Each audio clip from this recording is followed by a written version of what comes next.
So the title of my talk today, as Tim said, is the development of an aptasensor for the detection of Listeria monocytogenes. The journey begins. And like Tim said, this project is funded through the Food Safety Centre, which I'm really grateful for. And just like this image from The Lord of the Rings shows you, I'm fortunate to be part of a team of 9 collaborators. Including me, 9 people who have stepped up to go on an adventure like these guys. And these guys are all going to find a treasure, right? The ring. Well, unfortunately, we're not going to find a ring, but what we're trying to do is find an innovative solution that industry can use on the shop floor, okay? And how did this journey start? Well, it started a year and a half ago when Graham Fletcher and myself organised the Advanced Diagnostics for New Zealand Food Safety Workshop, and we were fortunate to have researchers from New Zealand and industry reps from New Zealand, and we had some international speakers from Australia, from China and the United States. And it was a great day, a day of high energy. No one left when the last speaker came on, so that was good. And what came out of this workshop was a desire by industry for a low-cost, rapid, easy-to-use technology that could be used on the shop floor, on-site, for rapid screening for pathogen contamination. And we were really excited about that. So excited that we got together with our collaborators, who are now part of the team, and we put together a proposal to the NZFSSRC, and we got funded. We got funded to the tune of $750,000 over 3 years. So here's the team. I'm from Plant and Food, and I'm working with Graham and Guna. We've got Craig from ESR working with Lucia and Aruni, and we've got from the University of Auckland, Fred, working with Kushla, who just spoke, and with Sam, who just spoke a little bit earlier. And what was really good was that our organisations came together and we matched that funding. So Plant and Food Research put up $300,000, ESR put up $300,000, and the University of Auckland, they put up $120,000 to pay for Sam's PhD. So basically we turned a $750K program into a $1.5 million program. And the goal of our program was not to find a silver bullet solution for industry, but to develop a red flag warning system. And the idea here was to develop a technology that could be used on the shop floor that exploited a novel sensing element. And this sensing element is called an aptamer. And what is an aptamer? Well, an aptamer is a sequence of DNA which can fold up into a 3-dimensional structure that can then be used to selectively and sensitively detect a biomarker. And that biomarker can be anything. It can be a chemical, it can be a protein, it can be a bacterium, a pathogen. And our idea was to take aptamers and make aptasensors. So aptamers can be used in an immunoassay, but they can also be put onto sensors to create an aptasensor. So when a pathogen binds the aptamer, there's a change in current in this case, but there's diverse kinds of aptasensors. And what you can do is actually you can combine aptasensors together to develop a lab-on-the-chip idea where you can detect multiple pathogens from a single sample. So that was our vision. And we chose to work on Listeria monocytogenes. Why? Because the economic cost to New Zealand is $15.2 million a year. We've had 3 outbreaks in 1991 from mussels, in 2006 from an unknown food source, and in 2012 from meat. And we still keep getting issues with Listeria monocytogenes. This article came from 2015. This article came from 2017.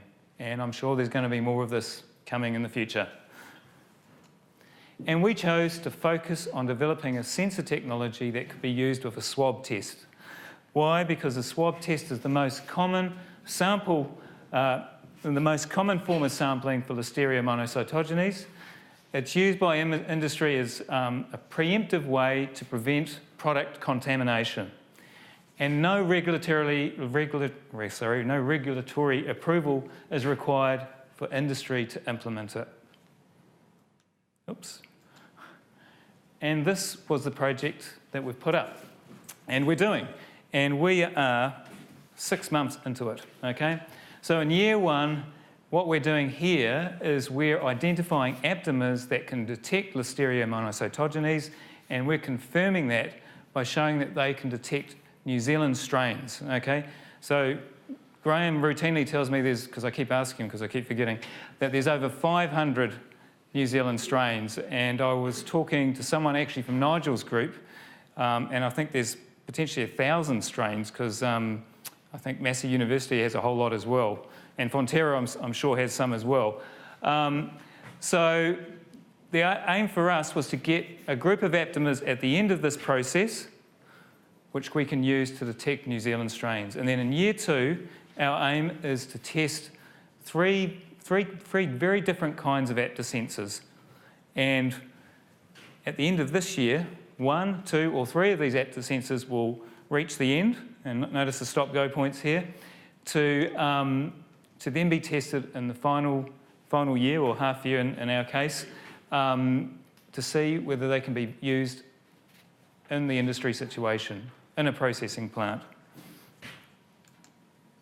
And so now what I'm going to do is just share with you what the 3 different aptasensors are and what we're currently doing in this first year.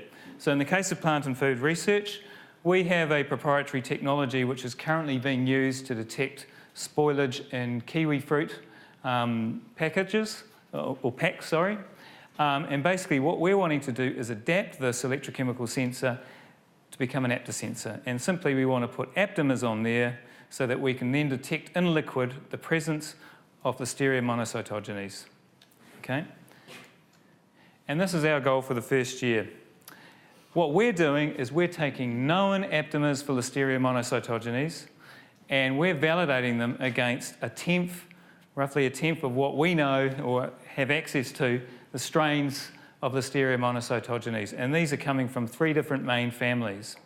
And to do this, we've formed a collaboration with a guy called Xiaoping Wang from Jiangyang University, Wuxi province in China. So Xiaoping came down to our conference a year and a half ago.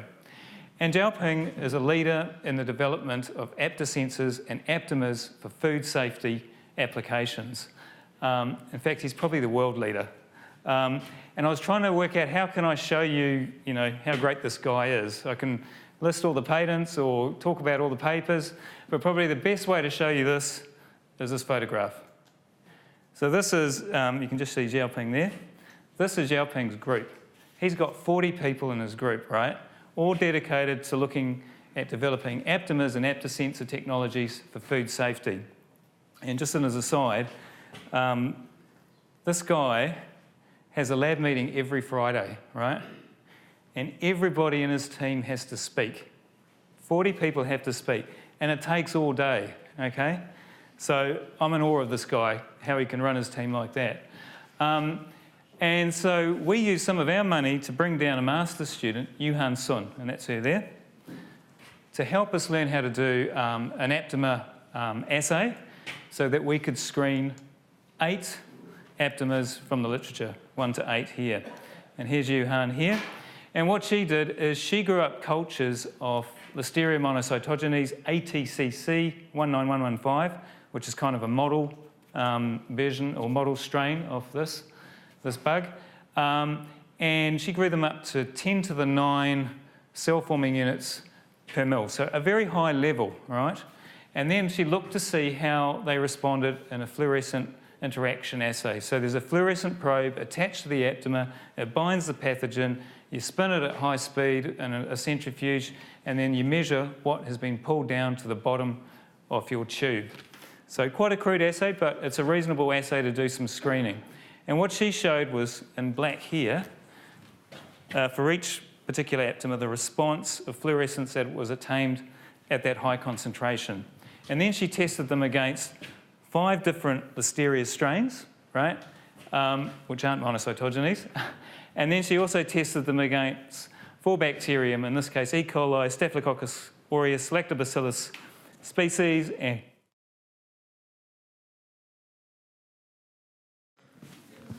bang the microphone, should I? Okay, just give me a second there. Actually, I think I might have broken it. That's a good thing, isn't it? Your cost. Oh, I think I've repaired it. Here we go. Where was I? So you can see that predominantly they respond quite strongly to our control Listeria monocytogenes, and there is a response to these other bugs, but you'd expect that because it's at very high concentrations. So then what she did was to take these same aptamers and then expose them to 5 New Zealand strains, 5 out of the 50 that we want to test. And what you can see is each aptamer has its own unique profile, right, to these strains. This one here doesn't respond at all very well, but we shouldn't negate it because it might respond to other strains much better. So here's the challenge. How do you go about using aptamers which have such a widely distributed response pattern? And that's actually what I feel is a solution, because the idea we have is that we're going to use a combination of these receptors, these aptamers, to detect Listeria monocytogenes strains.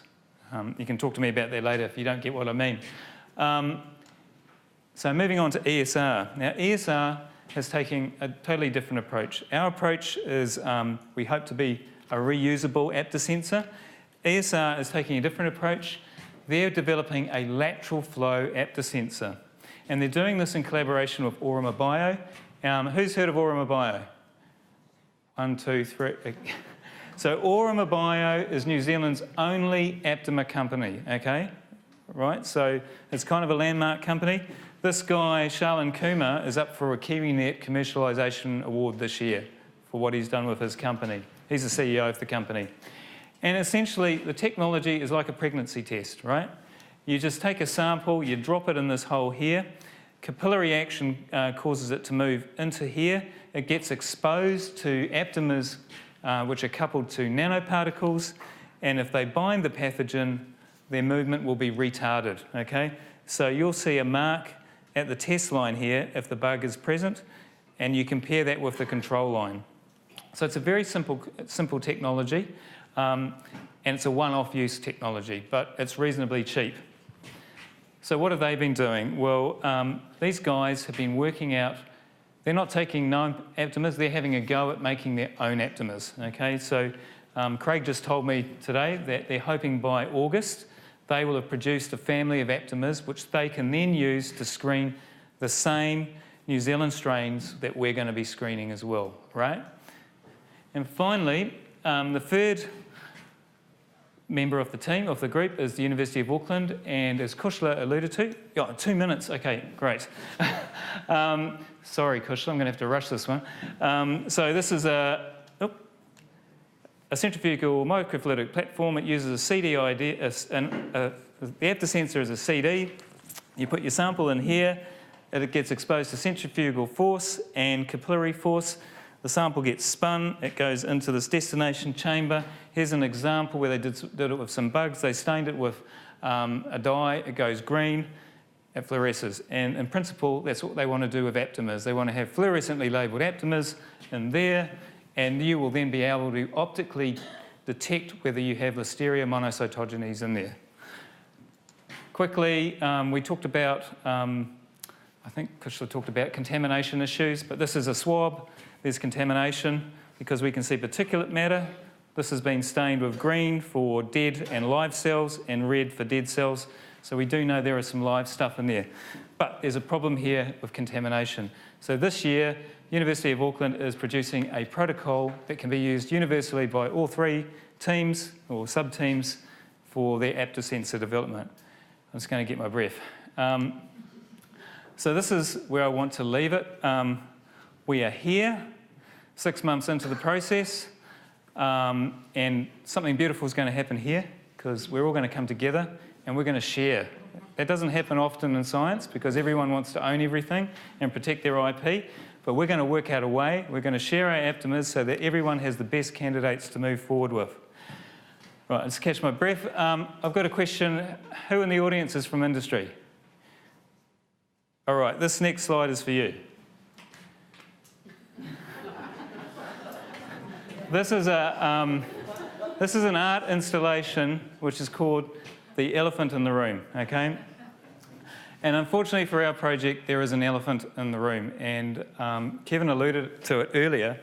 This move that funding programs need to be funded 60% by industry. So we just found out about a week ago, or got confirmed actually, that our program is more than likely going to end at the end of this year, unless we can get industry funding, okay?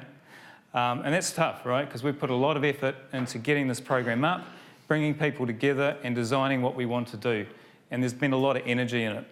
So what I'd like to say to you basically is, just like the centre, which is here for you, my team of people have come together because we think we can make a difference for you. We think we can help you innovate and take you from being a reactive kind of thing to more a proactive approach to finding foodborne pathogens on the shop floor. So I need your help. I will be coming around, and probably members of my team will be coming around looking to get money to keep us going, all right? So this is where I put on my hat, which is my, my TV salesman hat, and tell you that you give us $1, you'll get $2.33 on top of that from the from PFR, from ESR, from the University of Auckland and the centre, all right? It's a pretty good deal. We're only looking for $150,000 for our next year, and I'm really hoping that, I know you've probably got a whole lot of other things you're spending money on, and justifiably so to your shareholders, but maybe if we talk to enough people will put their hands in their pockets to help us amass that amount of money so that we can keep this program going. And then we'll work out what happens in the final year when we get to it. Okay? Thank you.